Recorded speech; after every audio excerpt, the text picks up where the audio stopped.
Jemaat Tuhan, Shalom. Kata transfigurasi itu diterjemahkan secara harfiah sebagai berubah rupa. Transfigurasi, tapi secara alkitabiah transfigurasi itu berarti Yesus dimuliakan.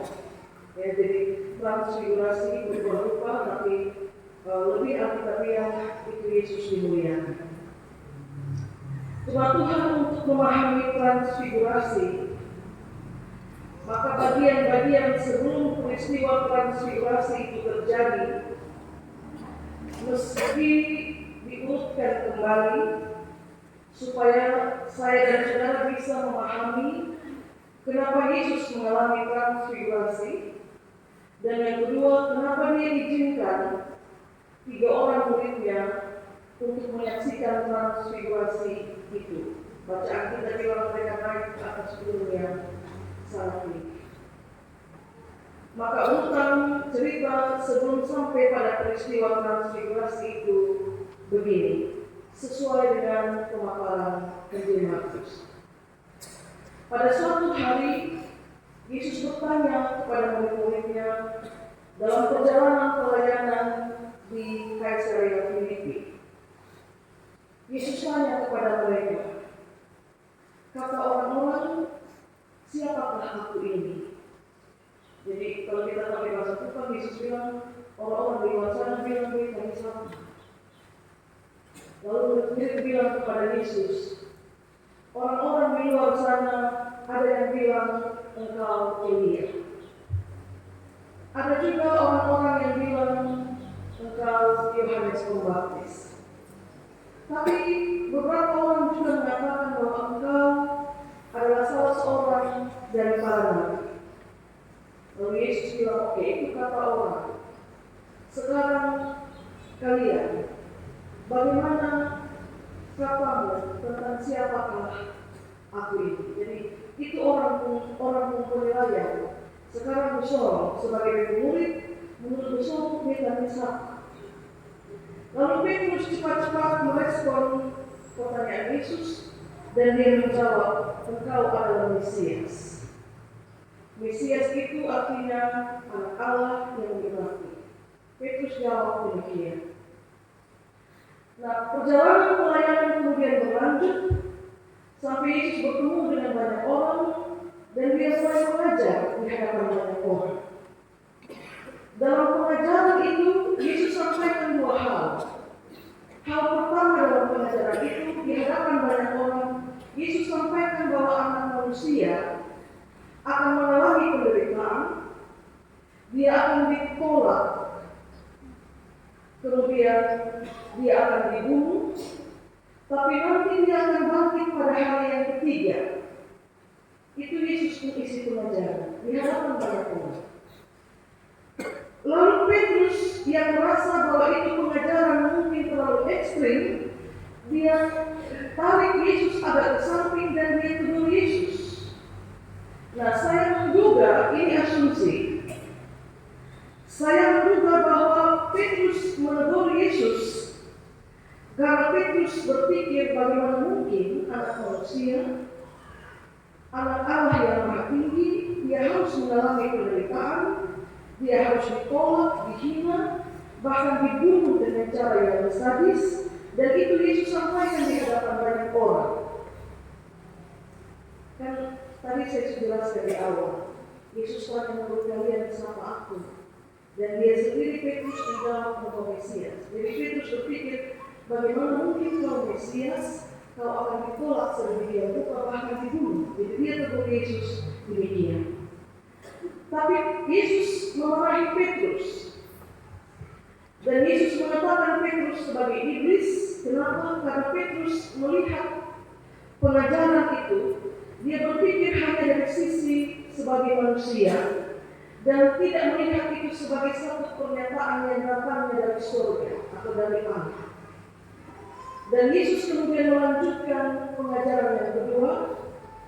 Dia sampaikan di hadapan banyak orang, barang siapa yang mau mengikut aku, pertama-tama dia harus menyangkal diri, dia harus pikul salib, kalau dia ikut aku. Dan itu berarti segala penderitaan terbuka bagi dia untuk dia alami. Itu pengajaran Yesus. Maka saudara, peristiwa transfigurasi atau berubah rupa atau Yesus dimuliakan ini adalah untuk menjawab dua hal. Yang pertama, untuk menjawab kata orang tentang siapa Yesus. Karena tadi orang bilang engkau adalah Musa, engkau adalah Elia, engkau Yohanes Pembaptis, engkau salah satu dari para nabi. Tapi di atas gunung yang tinggi itu, Petrus dan dua temannya melihat bahwa di situ ada Elia, di situ ada Musa, dan mereka sedang berbicara dengan Yesus. Maka itu berarti Yesus bukan Elia. Dan mereka melihat ada Elia juga di situ. Dan Yesus bukan salah seorang dari nabi, karena mereka melihat ada Musa di situ. Mereka sedang berbicara dengan Yesus. Jadi untuk menegaskan itu yang pertama. Yang kedua, transfigurasi itu untuk menjawab keraguan pemahaman atau kekurang pahaman Petrus tentang Yesus sebagai anak Allah yang punya tugas khusus dengan kedatangannya ke dalam dunia. Bahwa tugasnya untuk menjadi penebus, dan sekalipun dia anak Allah, dia harus mengalami penderitaan karena itu tugas yang diberikan oleh Bapa kepada dia. Lalu kemudian suara dari surga terdengar bagi mereka, inilah anak yang kukasihi, dengarkanlah dia. Itu suara penegasan bahwa status Yesus anak Allah benar. Tapi walaupun dia anak Allah, dia punya kemuliaan. Tapi untuk sampai pada kemuliaan yang Petrus dan teman-temannya lihat di atas gunung yang tinggi itu, terlebih dahulu harus melewati jalan penderitaan. Jadi sampai di sini saya harap Bapak Ibu mengerti bahwa dia anak Allah, dia punya kemuliaan, nanti dia dimuliakan. Tapi untuk sampai di kemuliaan ini, dia harus lebih dulu melewati jalan penderitaan. Karena itu Bapak Ibu perhatikan, kalau Yesus mau untuk kepentingan transfigurasi, cukup dia sendiri saja yang naik ke atas gunung yang tinggi dan mengalami transfigurasi sendiri di situ. Tapi hari itu dia bawa serta 3 orang muridnya untuk bersama-sama dengan dia karena pasti ada maksud. Maksud Yesus bawa 3 orang murid itu adalah bahwa supaya setelah mereka menyaksikan peristiwa transfigurasi itu, mereka kemudian akan melanjutkan cerita itu kelak karena mereka saksi peristiwa transfigurasi, dan kemudian juga untuk mengubah asumsi mereka selama ini tentang Yesus. Bahwa dia anak Allah, tapi dia harus mengalami penderitaan. Bapak Ibu, saudara-saudari yang terkasih, kemudian secara khusus ada kunci untuk membuka atau mengubah pemahaman Petrus dalam pernyataan Yesus di ayat 9. Pada ayat yang ke-9, setelah peristiwa transfigurasi itu katakanlah selesai, Yesus melarang mereka untuk menceritakan kepada siapapun tentang apa yang mereka lihat. Yesus bilang karena waktunya belum tiba. Oke, jadi Yesus izinkan 3 orang ini lihat transfigurasi, tapi dia pesan jangan bercerita. Kenapa? Karena itu penyataan kemuliaan itu baru akan terjadi nanti. Sekarang yang harus terjadi adalah dia menjalani dulu jalan penderitaan.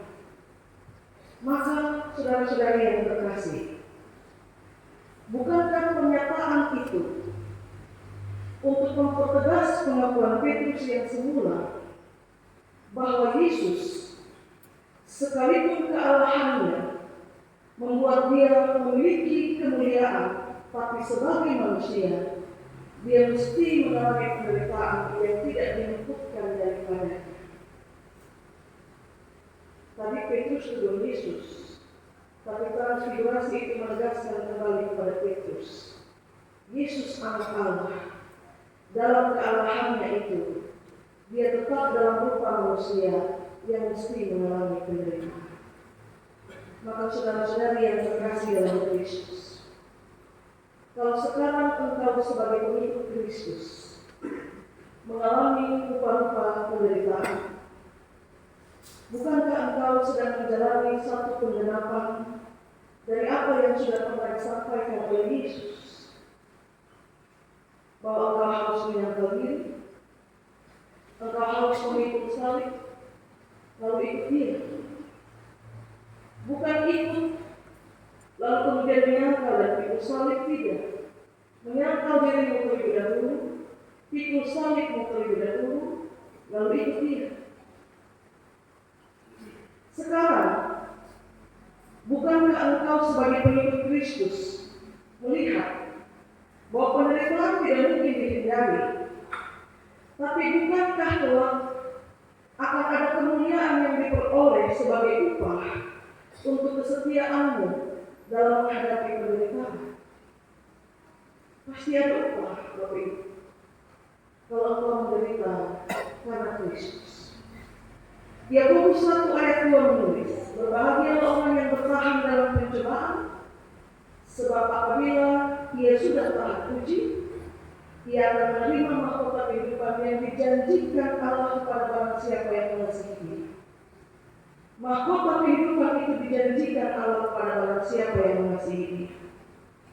Kalau engkau harus menyangkal dirimu, lalu kemudian memikul salibmu, bukankah Yesus junjungan kita sudah lebih dulu mengalami itu? Ingat, saudara-saudari yang terkasih, menyangkal diri dan pikul salib itu bukan tugas yang dilakukan oleh orang lain untuk engkau. Tapi menyangkal diri dan pikul salib adalah tugas yang kau lakukan untuk dirimu sendiri. Karena itu bukan orang lain yang menyangkali dirinya dan memikul salibmu, bukan. Engkau yang harus menyangkali dirimu sendiri, dan engkau yang harus memikul salibmu sendiri dan mengikut Dia. Saudara-saudari yang terkasih, kemuliaan kelak akan engkau miliki. Kata kelak itu menunjuk pada satu keadaan yang nanti akan dialami. Tetapi jalan penderitaan untuk sampai ke titik itu tidak bisa dihindari. Dan itu pesan firman yang disampaikan hari ini. Benar bahwa mahkota kehidupan itu disediakan bagi barang siapa yang mengasihi Dia.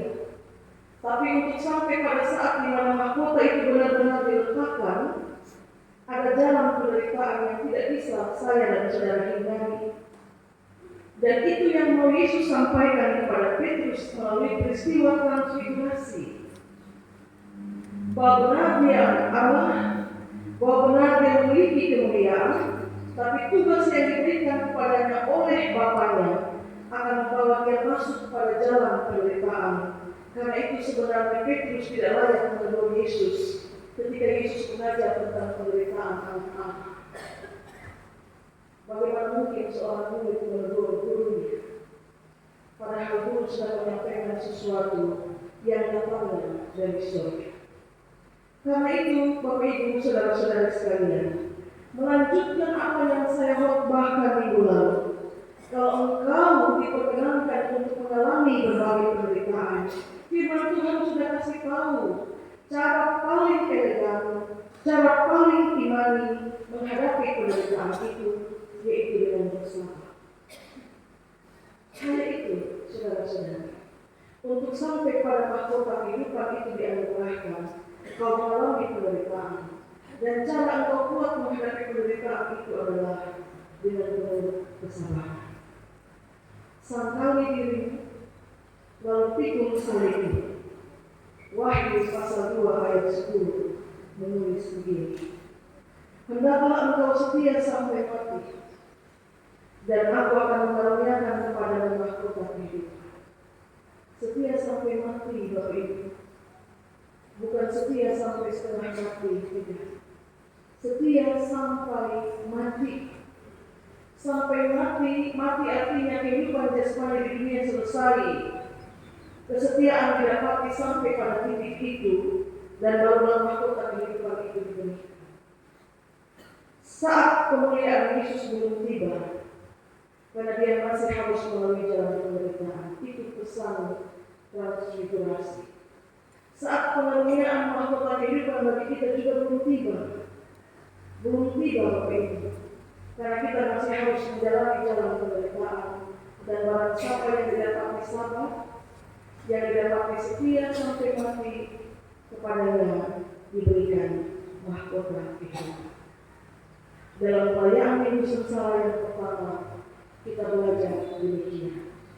Penderitaan tidak bisa dihindari. Sejauh mana Anda pergi untuk bersembunyi dan tidak mau mengalami penderitaan, yang harus kau lakukan adalah keluar dan hadapi. Sebab engkau tidak bisa menyembunyikan dirimu dari penderitaan yang harus engkau alami karena Kristus. Sekali lagi, karena Kristus. Bukan oleh karena keinginan dagingmu, tapi oleh karena Kristus. Semoga firman Tuhan memberkati kita. Dan dalam penderitaan yang mungkin sementara engkau alami, hadapilah itu dengan sabar. Tuhan berkati kita dengan firman-Nya. Amin.